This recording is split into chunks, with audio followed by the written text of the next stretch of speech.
'cause our time we're uncaged. Welcome to Topple Uncaged. I'm Steve Topple and you're locked on to the UK's hottest politics and music podcast. Each week I bring you the rawest takes on the big stories making the news, always joined by a very special guest. Then I pleasure your mind, body and soul with the freshest, most banging international music going. Uncaged.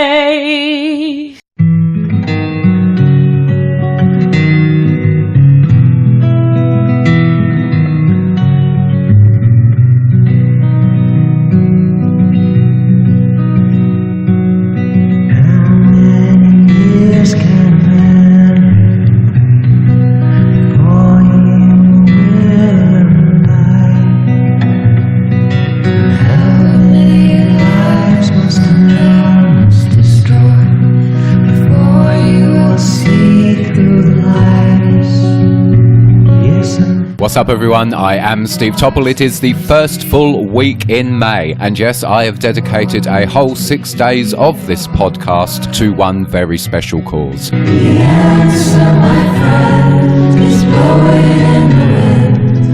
The answer is blowing in the wind. Because the first full week in May is not only Emmy awareness, but it is Millions Missing weeks as well.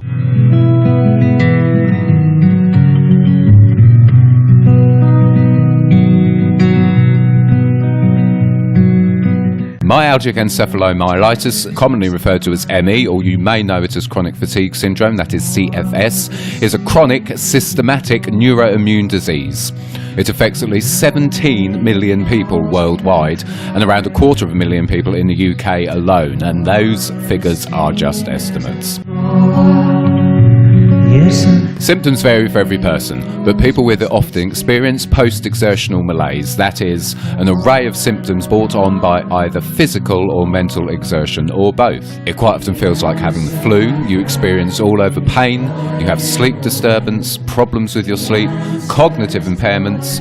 The autonomic systems in the body are often messed up. That includes your nervous system, digestive system and endocrine, and you experience hypersensitivity.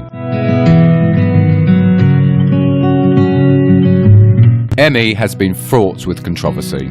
For decades, and let's be honest, often still to this day, the medical profession and systems of government have not properly recognised it. People living with ME have been disbelieved, stigmatised, given incorrect treatment, or, quite often told, it is all in their heads.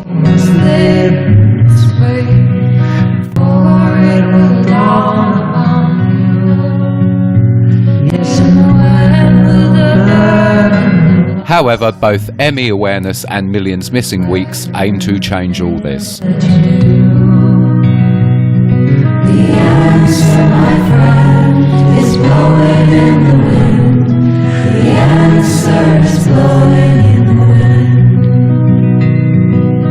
wind. So, over the course of the next 6 days, I'm going to have some very special guests on my podcast, one a day, giving us some insights into areas of this debilitating disease which, in my opinion, aren't often talked about enough.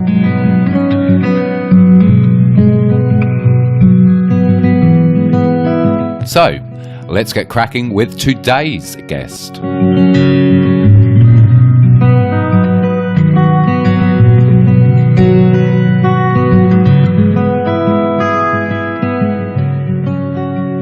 Yes, this is now the 4th episode in my very special series of podcasts this week, all focusing on the Millions Missing ME Action Network's campaign surrounding ME and, of course, ME Association's ME Awareness Week.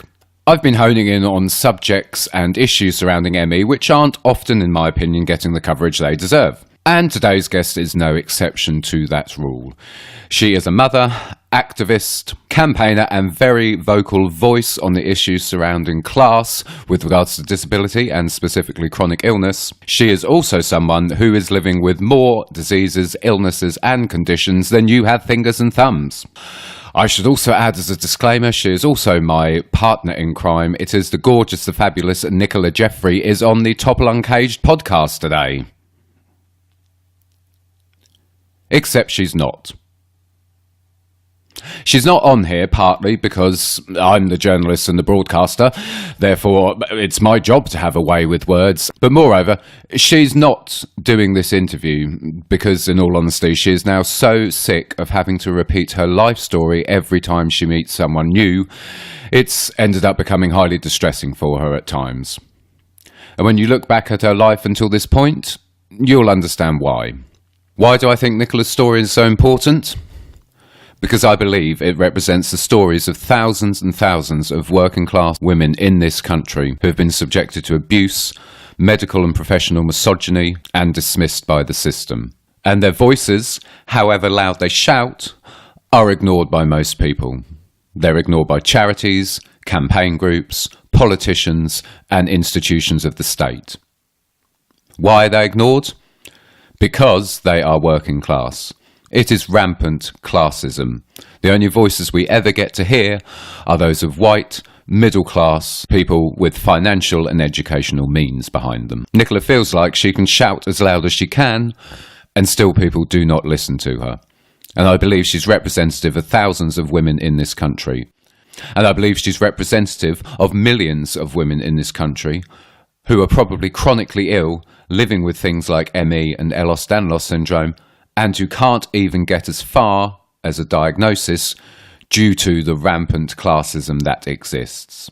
Their voices need to be heard, and quickly. So that's why I'm telling you Nicola's story today. To many, her medical journey is probably not that out of the ordinary. She was born in 1986. Doctors told her mother she had growing pains as a child. She was so flexible that she was highly gifted at karate by the age of 11, and, shock horror, lo and behold, a hypermobile Ehlers-Danlos syndrome was diagnosed when she was 32. Ehlers-Danlos syndrome being a condition of the connective tissue, which on the surface makes you hypermobile, makes everything flexible and what used to be called double jointedness, but internally it also affects all your organs, all your tissues in your body, your blood vessels, your nerves, every single part of your system is affected. But this story of growing pains, being flexible, is pretty run-of-the-mill in terms of EDS. Anyone listening who understands the Ehlers-Danlos syndromes will probably agree. However, it is not just simple as EDS. To get to this point of a hypermobile EDS diagnosis, Nicola has been subject to what can only be described as abuse by the medical profession, government agencies, and even some people closest to her. Why? In my opinion and in hers, because she is a working class woman brought up on a council estate in a family who were on and off benefits. For example, when she was a child, her mother's concerns about her health were dismissed by middle-class medical professionals as essentially being from an ignorant woman obviously not knowing what she's talking about, because her mum was working class and from a council estate. Her extreme hormonal fluctuations as a teenager, again recognised by her mother, were solved by medical professionals just shoving her on the contraceptive pill at the age of 13. Her physical deterioration after having firstly meningitis at age 11, pityriasis rosea aged 12, glandular fever aged 16, and then the birth of her first child aged 20 were completely ignored. She was a single mum on benefits and very ill. So she went to social services for help because she felt she wasn't physically able to look after her son in the best way she wanted to. The result of this? They sectioned her under the Mental Health Act as they didn't believe she was actually ill. But she was subsequently released with no mental health diagnosis. Her interactions with social services have also been blighted by abuse and discrimination. One social worker asked her what ethnic need she could offer her dual heritage son. She was told by a Department for Work and Pensions advisor that they didn't believe her son was hers. She was informed by numerous doctors over the years that her symptoms were all in her head. Along with all of this came homelessness, a 2-year court battle for custody of her son, hate crime, discrimination, and rampant medical and institutional misogyny. Then, in 2010, a fibromyalgia diagnosis came along, as did polycystic ovary syndrome and tonic-clonic seizures. But it took Nicola another 9 years to reach the point she is at now. So, what is Nicola living with? She currently has diagnoses of hypermobile EDS, Myalgic Encephalomyelitis, commonly known as ME, postural orthostatic tachycardia syndrome, known as POTS. She has bone deformations in her left foot and left leg shortness. She has polycystic ovary syndrome, temporomandibular joint dysfunction, craniocervical instability, atlaxoanteal instability, clinical hypertension, megaloblastic anemia, peripheral neuropathy, chronotropic intolerance, and non-epileptic tonic-clonic seizures with what look like focal-aware seizure prodromal incidents. Oh, and by the way, throughout all of that, despite her being sectioned, there's still no mental health diagnosis, contrary to what countless medical professionals, government agencies, family and friends would like you to believe. One of the most damning aspects of Nicola's story is that all these diagnoses have come since we met back in 2016. It's as if because of her background, because she was working class with a broad South London accent, because she was on benefits, and because she had a history of standing up for herself to medical professionals, no one was taking her seriously. Then suddenly I walk in with, in the way Nicola often describes, a cock and a pair of balls between my legs, and I don't speak with a broad accent of any description, and I can use long words because I'm a journalist. Suddenly, medical professionals take all of this very seriously, and we've seen some of the top consultants in the NHS in this country, and have also seen many top people privately. So now, we're trying to get her as well as possible. She's been subject to more testing to mainly prove her ME than I care to mention. It is literally an endless merry-go-round of new information at the moment, some of which I will be publishing, some of which is extremely complicated. I have to say, as a journalist, I find it hard to deal with getting my head around this plethora of medical terminology, pages and pages of reports, and constant re-diagnoses or new diagnoses. It's also bloody hard to live with as well. She's on an extremely intensive regime of supplements. Her 13 conditions have left her practically bedbound for at least 3/4 of the week. For example, today, I'm recording this on Friday, I've recorded this after she's already had 2 focal-aware seizures, which have left her exhausted. She maybe, on a good week, has 1 day where she can actually leave the house. That is the state that these 13 conditions, and predominantly the ME and the craniocervical and atlantoaxial instabilities, I believe, have left her in. Nicola's also spent an awful lot of time raising awareness for other campaigns, organisations and groups in this country. Sadly, that doesn't seem to be reciprocated, because very few of these groups bother to support her when she needs them to raise awareness of the issues she lives with. And trust me, none of these activists ever come and knock our door to see how she is either.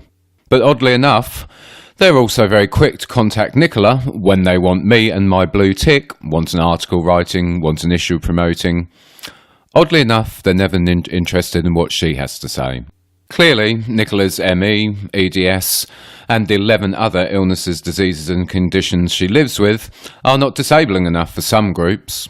It's sadly a cause for concern that a lot of groups still believe that chronic illness and invisible illnesses are still psychological, which ultimately, sadly, just feeds into the government, state and corporate agenda surrounding these diseases and deficiencies.